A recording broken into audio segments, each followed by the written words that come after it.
Bon journal sur la RT Éduc, merci d'être avec nous, les titres. Les marchés pirates aux alentours de l'école primaire 1 et 3 Kitambo paralysent le bon fonctionnement de cet établissement scolaire et créent l'insécurité. Face à cette situation, Patrick Lompolé, sous-prophète de Kitambo, appelle à une intervention urgente des autorités du ministère de l'Éducation nationale. Dans l'actualité également, le gouvernement souminois renforce la surveillance des prix et gestion des finances publiques pour garantir la stabilité économique. Des mesures ont été prises pour la réduction des prix des denrées alimentaires importées avec l'objectif de soulager les ménages congolais. Nous parlerons aussi du trafic routier à Kinshasa. Près de 2 semaines depuis l'opération de circulation alternée instaurée sur les principales artères, les Kinois sont partagés sur l'impact de ce nouveau dispositif. Enquête à suivre dans ce journal. Nipongo et Clémentine Faik Zumji, pionnières de la littérature congolaise, ont été honorées ce 7 novembre, journée dédiée mondialement à l'écrivain africain.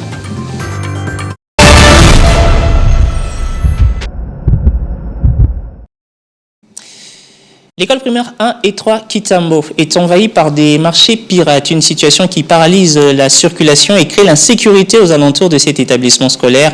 Patrick Lompolé, sous-prophète de Kitambo, en appelle à l'intervention des autorités du ministère de l'Éducation nationale pour démolir ces lieux de négoce illégaux et assurer un environnement sain et sécure aux élèves. Autrefois déguerpi, ce marché pirate devant l'école primaire 1 et 3 Kintambo a refait surface au grand désarroi du sous-prophète de Kintambo, Patrick Lompolé. Vraiment, la situation, je dirais que c'est un peu gravissime, dans la mesure où, quand je suis arrivé ici, il y avait un marché pirate. On avait demandé à son temps, du temps de son Excellence, Monsieur le Gouverneur, Jean-Tini Ngobela, de déguerpir le marché pirate ici.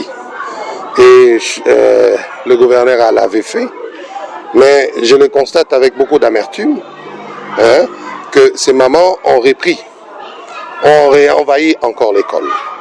Donc c'est ça le regret que j'ai en tant qu'autorité de cette entité.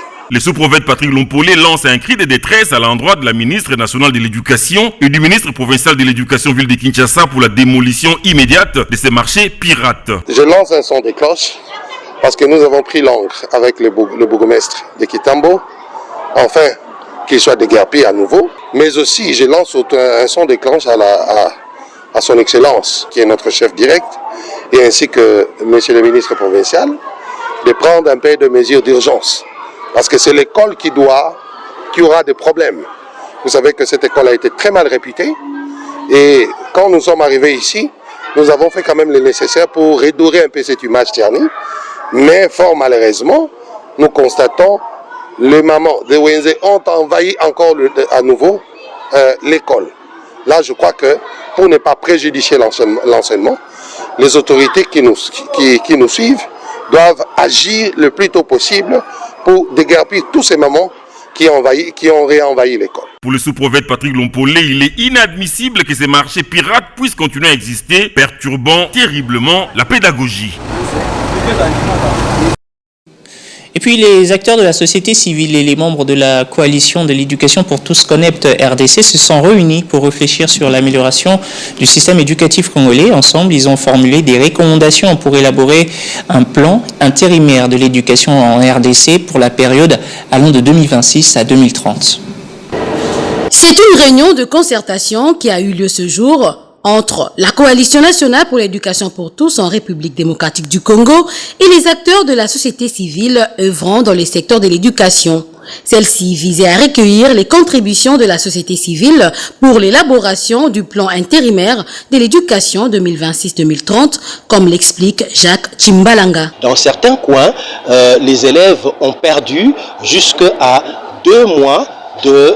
À 2 mois. Et cette perte d'apprentissage, la Coalition nationale pour l'éducation pour tous craint que cela n'affecte le contenu, la qualité et la consistance des enseignements pour l'année scolaire 2024-2025 si au niveau du ministère on ne prend pas des mesures pour réajuster de manière localisée pour permettre à ce que les élèves puisse aller outre ces pertes d'apprentissage qu'il y a eu et qui a été due justement au mouvement de grève. Pour Michel Otto, cette réunion revêt d'une grande importance car elle permet à la société civile de s'unir pour défendre les enjeux liés à l'éducation, en particulier les préscolaires. Aujourd'hui, nous sommes tous convaincus qu'il y a eu des erreurs qui ont été commises. Déjà, l'autorité va lancer l'année scolaire. Les autorités vont lancer l'année scolaire. Aucune n'a pensé à lancer l'année scolaire dans une école maternelle. Ça, c'est un aspect des choses. Deuxième aspect des choses, nous avons relevé la faiblesse, la carence, l'insuffisance des structures d'accueil d'enfants du préscolaire. Parmi les recommandations, Jacques Timbalanga propose l'organisation d'élections sociales dans ces sous-secteurs, soulignant que cela est déjà en retard. Il a également lancé un appel fort à l'Assemblée nationale concernant le budget alloué à l'éducation qui présente de nombreux problèmes et ne prend pas en compte les besoins exprimés par les secteurs. Selon lui, cela risque de créer des perturbations pour l'année scolaire 2025. Dans un autre registre, les installations sanitaires de l'école de l'armée du salut située dans la municipalité de Kasavubu sont complètement réhabilitées, œuvre de l'aspect André Congo Mongolo, une initiative saluée par le bourgmestre de Kalamou et le ministre provincial de l'Éducation nationale. Les élèves de l'école armée du salut vont devoir faire usage des latrines répondant aux exigences sanitaires. C'est grâce à la contribution de l'honorable André Kongolo, rapporteur de l'Assemblée provinciale de Kinshasa, en réponse aux cris de détresse de cette grande école de la commune de Kasavubu. L'objectif visé est de protéger ces enfants contre les maladies et autres infections. La cérémonie inaugurale présidée par le bourgmestre de la commune de Kasavubu a connu la présence du questeur de l'Assemblée provinciale Socrate Mobengai et du représentant du ministre provincial de l'enseignement primaire, secondaire et professionnel. Ces gestes améliorent tant soit peu les conditions d'apprentissage des futurs cadres du pays, a souligné le rapporteur de l'Assemblée provinciale de Kinshasa, André Kongolo. Il est inconcevable de voir que nos enfants aujourd'hui étudient dans de mauvaises conditions. Ils étudient, ils sont à l'école et quand ils ont leurs petits besoins, ils ne savent pas aller là où aller le faire. Et aujourd'hui, je m'étais reproché par rapport à cela. Je n'ai pas pu hésiter à pouvoir mettre les moyens là-dessus pour que nous voyions tous aujourd'hui ces bijoux. Et pour votre information, ces latrines datent de 1949.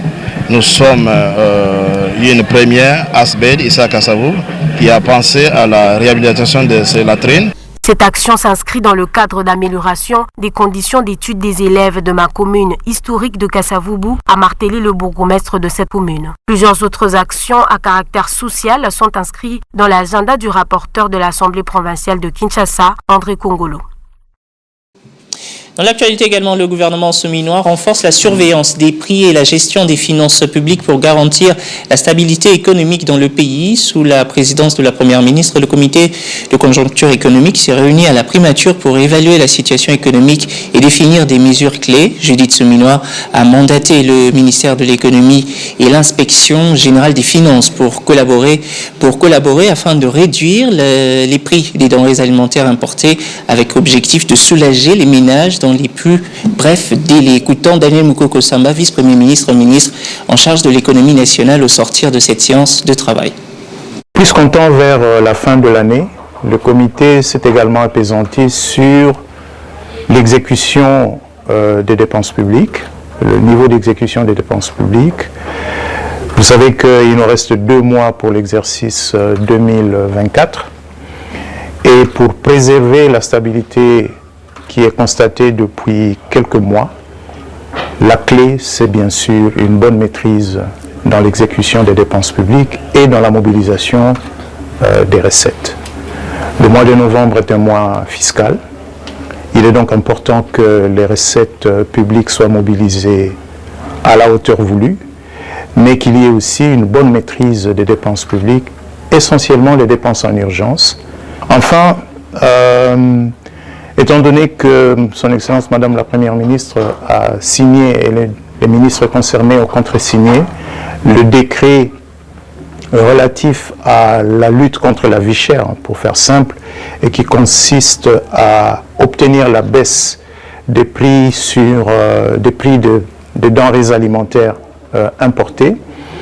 Il a été décidé pour que ce décret produisent les effets dans les meilleurs délais possibles, que le ministère de l'économie nationale, avec l'assistance de l'inspection générale des finances, vous avez à mes côtés l'inspecteur général chef des services, que l'on puisse donc procéder à la certification des stocks de manière à pouvoir faire bénéficier les importateurs des crédits d'impôt à valoir bien sûr sur les importations futures, ce qui permettra d'obtenir la baisse de ces prix dans les meilleurs délais possibles.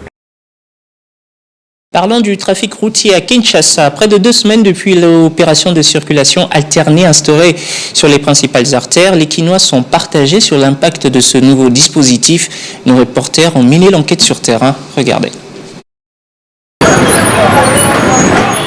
Kinshasa vit désormais au rythme des opérations d'alternance des bandes à sens unique depuis le 27 octobre. Des mesures prises par le gouvernement dans le but de fluidifier le trafic routier et de réduire les embouteillages décriés dans la capitale congolaise.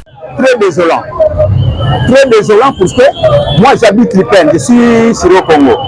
J'arrive le matin à Lipen, la moto qu'on prend à 3 000, c'est 5 000 pour arriver jusqu'ici au magasin. Mais seulement depuis l'application de cette décision, les ressentis de la population quinoise est mitigé. Si pour certaines personnes, ces conditions ont empiré la situation, pour d'autres, elles sont salvatrices. Je trouve que avec ça, il n'y aura pas de bonnes solutions parce que la route elle-même parle et que nos autorités doivent éviter des réalisations qui manquent de réflexion. Puisque si on a des embouteillages aujourd'hui dans notre pays, nous devons savoir la cause c'est quoi. On a beaucoup d'embouteillages parce que nous avions plus de la moitié des conducteurs qui sont dans les routes qui n'ont pas appris les codes de la route. Ils sont des usagers de la route mais qui ne connaissent pas ce que c'est la route. Ils seront toujours à la base des embouteillages. C'est la même chose. C'est une phase expérimentale et quand on expérimente quelque chose, ça n'a toujours été pas facile et c'est pas toujours automatique. Donc pour dire, à mon sens, les gens vont s'habituer. C'est question que les gens s'entraînent et comprennent quels sont les itinéraires à prendre dans les sens contraires. Du côté du gouvernement, l'on travaille sur les axes d'amélioration de cette mesure qui sera peaufinée dans les prochains jours.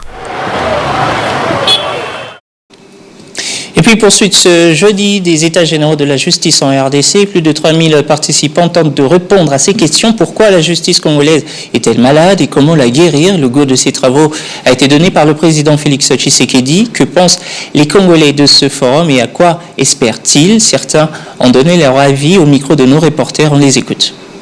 Qu'est-ce que les Congolais veulent? C'est-à-dire, nous voudrions assez qu'il y ait des sanctions contre les magistrats corrompus. Les magistrats corrompus, si vous voulez, le ministère ne peut pas identifier les magistrats qui sont corrompus. Mais ce sont les justiciables qui savent qui sont les magistrats corrompus. C'est-à-dire, il faudrait utiliser le peuple congolais, les pauvres Congolais qui n'ont rien, mais qui sont victimes de la justice, les utiliser pour apporter des preuves. Et à partir de ces preuves, n'attendez pas, il faut à tout prix sanctionner. C'est la justice qui élève une nation. Donc les ministres de la justice doivent continuer à travailler comme ça. Nous sentons vraiment qu'il est ministre parce qu'il étudie. Je pense qu'à Zouakatan, il prend le temps quand même de lire. Parce que ce qu'il fait dans son ministère, vous voyez comment il a du succès dans les pays. Vous voyez, le peuple regarde maintenant comment fonctionne la justice. Puisqu'il essaie de chercher dans son bureau, trouver là où commence le ministère de la Justice, là où s'arrête sa mission. Qu'est-ce que le ministère de la Justice doit faire, qu'est-ce qu'il ne peut pas faire. C'est comme ça. Donc nous les félicitons. Lors de ces assises, il y aura différentes personnalités qui vont intervenir en vue de cerner les mâles qui rongent la justice congolaise. Et, entre autres, il y a la corruption. La justice n'est pas vraiment distributive. Elle n'est pas rendue comme il se doit, et ça tout le monde le constate. C'est pourquoi nous avons salué cette initiative prise par le ministre de pouvoir appeler l'ensemble des composantes de la justice, les huissiers, les avocats, les magistrats, les fonctionnaires de l'État, toute personne qui a une certaine parcelle de pouvoir, d'autorité ou de responsabilité pour que nous puissions ensemble réussir sur les voies et moyens de pouvoir sortir de cette situation parce qu'elle n'a que trop duré. Je pense que les acteurs ceux qui ont l'appareil judiciaire entre leurs mains, ils doivent être conscients. Ils doivent revenir à la raison pour donner une bonne justice pour tous, pas pour privilégier ceux qui sont riches et minimiser ceux qui sont pauvres. La justice doit être ouverte à toutes les classes sociales. C'est ça notre souci. Parlons à présent de cette masterclass, un jour dans tes parvis qu'organise le pasteur Odon Elwanga. Cet atelier de formation se tiendra ce 23 novembre au Sultani Hotel de Kinshasa. Thème choisi, renverser les forteresses. Découvrons ensemble les grandes lignes de cette activité avec Odon Elwanga qui est l'invité de notre édition. Merci d'avoir répondu à notre invitation tout d'abord. Merci. Première question, que vise cette masterclass et qu'est-ce qui justifie ce thème, renverser les forteresses? Déjà dans le mot forteresse, nous voyons les systèmes de défense qui représentent un pays, une nation, une ville. Mais au fait, nous allons aborder l'homme dans son entièreté, parce que l'homme en soi, sur le plan scientifique, est régi par ce qu'on appelle immunité, qui fait qu'il puisse résister face à toutes sortes de microbes qui peuvent exister. Ça, c'est sur le plan biologique. Mais sur le plan spirituel, l'homme a aussi un système de défense que Dieu a placé dans son système de fonctionnement. Et ce qui fait que la pensée joue un rôle hyper important pour l'émergence de la personne, le développement de la personne dans tous les domaines et dans tous les aspects de la vie. Pourquoi? Parce que le résultat de tout ce que nous posons comme acte dérive de ce que nous concevons dans notre système de pensée. Et d'ailleurs, nous avons tendance de parler sur le mentalité, mais justement, le mentalité ressort du mot mental. Et le mot mental, pratiquement, dérive de ce qu'incarne la personne au plus profond de lui. Il peut beau être ce qu'il peut être physiquement, mais ses actions sont influencées par ce qu'il pense. Dans l'idéal ou la pensée majeure, justement, de ces masterclass, qui est dénommée carrément l'école des leaders, c'est justement d'aider les personnes sur le plan biblique à comprendre qui ils sont, de découvrir leur identité pour qu'ils puissent pouvoir s'adapter en fonction de leur identité. Et qui sont concernés par ce forum? Tout le monde, tout celui qui est leader, parce que chaque être humain est responsable du souffle que Dieu lui a donné. La Bible dit que tout ce qui respire loue l'Éternel. Donc quand on est responsable de sa propre vie, on est déjà pratiquement responsable de son parcours sur la terre. Et tout ce que nous posons comme acte ne nous impacte non seulement nous, ça impacte aussi notre environnement. Donc ce qui fait que le problème de l'homme, c'est l'homme. Donc il faut essayer de pouvoir l'aider en fonction. Donc c'est une école des leaders dont tout celui qui fait partie de vivant, il est un leader. Et dans différents secteurs, nous avons des entrepreneurs, nous avons... parce que l'entrepreneuriat, ce n'est pas forcément celui qui gagne des millions. Même une maman qui vend le pain, elle est entrepreneur. Même une femme qui vend, je ne sais pas moi, le banane, c'est une entrepreneuse. Donc on a besoin de tout le monde qui, justement, a besoin d'écouter autrement les choses pour que ça puisse bénir sa vie, quoi. Qu'est-ce que vous espérez après la tenue de ce forum? Quel est l'objectif poursuivi? L'objectif poursuivi, c'est de pouvoir aider l'homme, comme j'ai dit, à découvrir son identité et à s'y adapter en fonction. Parce que la crise d'identité est la base de beaucoup de choses que nous sommes en train de vivre aujourd'hui. Entre autres phénomènes que l'on a, tout comportement bizarre, tout ce que nous sommes en train de pratiquer comme action dérive de ce que nous avions reçu comme base, comme éducation. Et à travers la parole de Dieu, la Bible dit, dans leur détresse, ils invoquèrent l'Éternel. L'Éternel envoie sa parole et sa parole les guérit. À travers la parole de Dieu, nous pensons qu'à la mesure de la grâce que nous avons reçue, nous pourrions apporter un plus dans la vie d'une personne qui, justement, trouvera du temps pour venir passer ces bons moments avec nous. Entrons un peu dans l'organisation de l'activité. Quelle sera sa particularité, les moments forts de ce forum? La particularité sera que nous aurons une partie d'adoration qui sera animée par le pasteur Henri Papa Moulaja. Il y aura la servante de Dieu, Femme Tamar. Nous aurons aussi la servante de Dieu, Liliane Mwimpe. Au-delà de ça, c'est que nous aurons une rubrique où nous aurons la possibilité à ce que les gens posent des questions en fonction du sujet que nous allons élaborer. C'est que nous avons choisi les cadres justement à Sultani pour donner la possibilité à ce que chaque personne puisse être focus sur l'essentiel et que nous puissions vraiment passer un temps de réflexion pour aider les gens à comprendre qu'ils ont intérêt justement de prendre en charge leur vie et surtout de ne pas les gaspiller. Justement, quel est le message que vous allez peut-être adresser à toutes ces personnes qui hésiteraient encore à participer à cette masterclass? De comprendre que tout passera, mais la parole de Dieu ne passera pas. Pourquoi? Parce que tout ce qui existe, existe par la parole. Peu importe ce que l'on peut faire, peu importe ce que l'on peut gagner dans la vie, c'est que la parole de Dieu reste l'absolu de tout ce qui existe. Donc, peu importe les niveaux que vous avez traversés dans la vie, il est important de pouvoir toujours comprendre que la parole de Dieu est la base. Monsieur Pasteur Odon Elwanga, merci d'avoir répondu à notre invitation une fois de plus et j'espère que votre message a été entendu. Merci beaucoup. Autre chose, la réhabilitation de la centrale hydroélectrique de Kakobola marque un tournant déterminant dans les efforts de la RDC pour électrifier ces régions les plus isolées. Le ministre des Ressources hydrauliques et électricité, Teddy Lomba, y travaille d'arrache-pied pour matérialiser cette vision qui incarne les valeurs d'un avenir énergétique prometteur, non seulement pour la RDC, mais aussi pour le continent africain. Le ministre des Ressources hydrauliques et de l'électricité, Teddy Lomba, a convié à une réunion ses homologues de l'industrie, de l'intégration régionale et des membres de la Fédération des entreprises du Congo FEC, ainsi que plusieurs parlementaires de la province du Kwilu. Au cœur des échanges, l'enjeu de la valorisation de l'énergie électrique produite par la centrale des Kakabola dans la province du Kwilu. Ce projet s'inscrit dans un portefeuille ambitieux visant à fournir de l'électricité aux régions le moins desservies du pays. L'électricité, non seulement pour la consommation domestique, mais également pour la consommation industrielle. Et comme vous le savez, en ma qualité de ministre de l'Industrie et développement des petites et moyennes entreprises, ça nous intéresse au plus haut point. Il était donc question de discuter, mais écoutez aussi les ressortissants du coin, les députés, les honorables députés, qui ont la réalité des attentes des populations, qui connaissent très bien la réalité du terrain, pour qu'ensemble on harmonise les points de vue et qu'on regarde tous dans la même direction. Le représentant des élus du Grand Bandundu a souligné l'importance de cette initiative. Nous avons passé au peigne fin tous les problèmes qui se posent sur ces projets. Notre première préoccupation pour nous en tant qu'élus du peuple d'abord, c'est de dire que l'idée de faire un forum économique à Kikwit pour parler de ça, inviter les investisseurs à venir s'installer parce que l'électricité est là, pour nous, ça c'est mettre la charrue avant les bœufs. Nous voulons qu'on termine d'abord les travaux de tous les systèmes Kakobola. Ça aura son sens. C'est ça notre demande à l'endroit du ministre. Je pense que nous sommes mis d'accord. À noter que l'ensemble de lignes de transmission de l'électricité vers les localités de Kikwit, PK 600 et Gungu a été achevé à 100%. Quant aux lignes de transport vers Idiofa, elle affiche un taux d'exécution à 80%. Les essais et tests sont en cours à Gungu et à Idiofa et devraient débuter prochainement dans les autres localités restantes.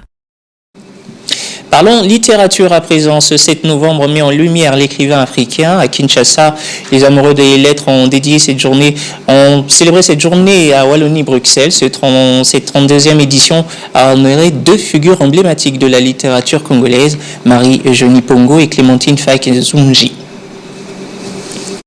On va laisser la journée aux plumes africaines. Une journée pour fêter l'écrivain et la littérature.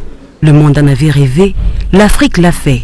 En effet, depuis plusieurs années, dans beaucoup de pays d'Afrique, la journée du 17 novembre est consacrée à l'écrivain africain. L'électricité, c'est un grand problème, mais ma contribution au courant. À Kinshasa, la bibliothèque de Wallonie-Bruxelles a servi de cadre aux amoureux de la littérature qui s'y sont réunis. À l'initiative de l'association de femmes de lettres, Objectif, célébrer également le pionnier de la plume.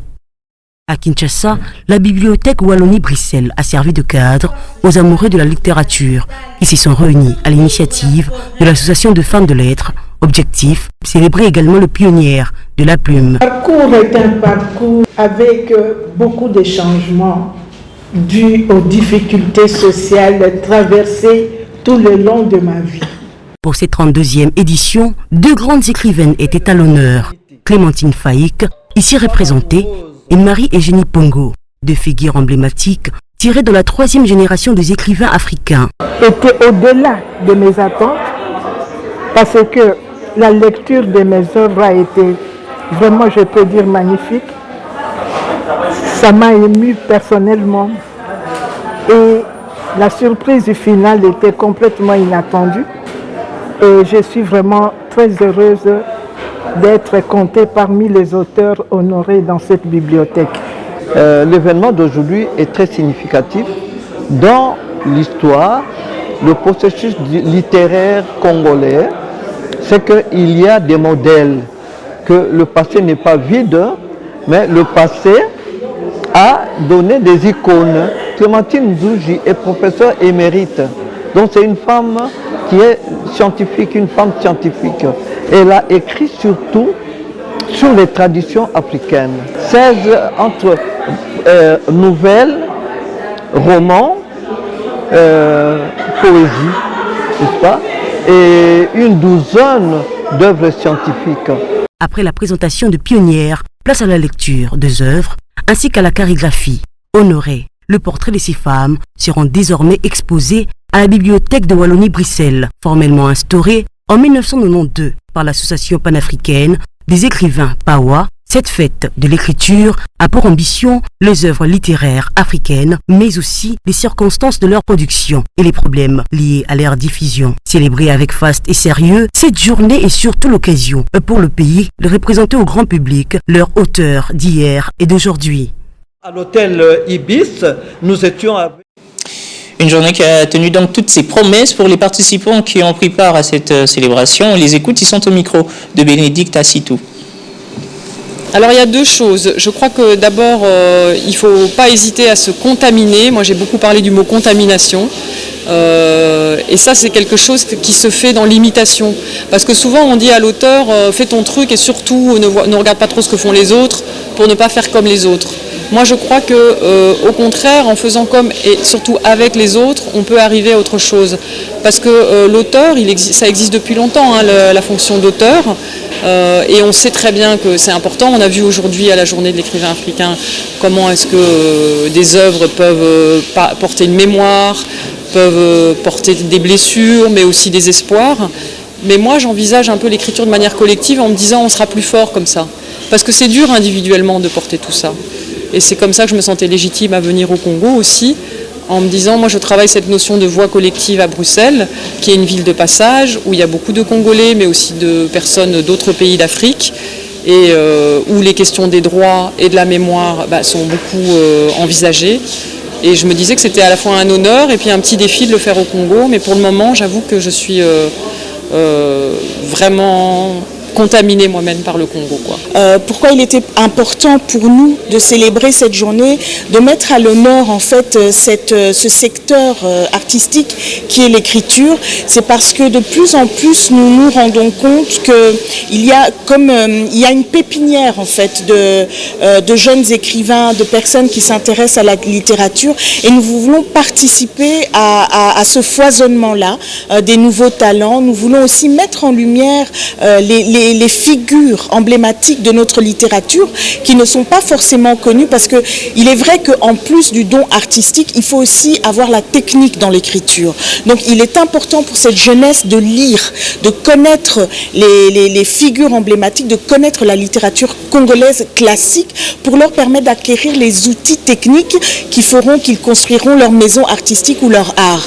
Et donc voilà pourquoi aujourd'hui nous avons trouvé important de célébrer les pionnières de l'écriture qui sont Clémentine Faïk-Nzouji et aussi Marie-Eugénie Pongo, qui non seulement sont des artistes mais aussi des techniciennes, parce que vous constaterez que dans leur parcours, elles ont étudier la littérature, elles sont allées à l'université, elles se sont... en fait, l'écriture n'est pas simplement un loisir, c'est aussi une science, c'est un art que l'on apprend, que l'on maîtrise, que l'on cultive, et c'est important que la jeunesse le sache aussi. Ma participation à la journée de l'écrivain africain c'est pour marquer le jour où nous sommes célébrés en tant qu'écrivains, en tant que créatifs, en tant que travailleurs dans les œuvres de l'esprit. C'est toujours un grand plaisir de venir, de retrouver les autres collègues, les autres confrères, les écrivains pour des échanges, pour des rencontres, pour essayer aussi de nous remettre à jour par rapport à ce que nous faisons, par rapport à nos projets. Fin de cette session d'information. Mesdames et messieurs, merci de l'avoir suivi. Excellente suite des programmes sur votre chaîne, la RT Éduc.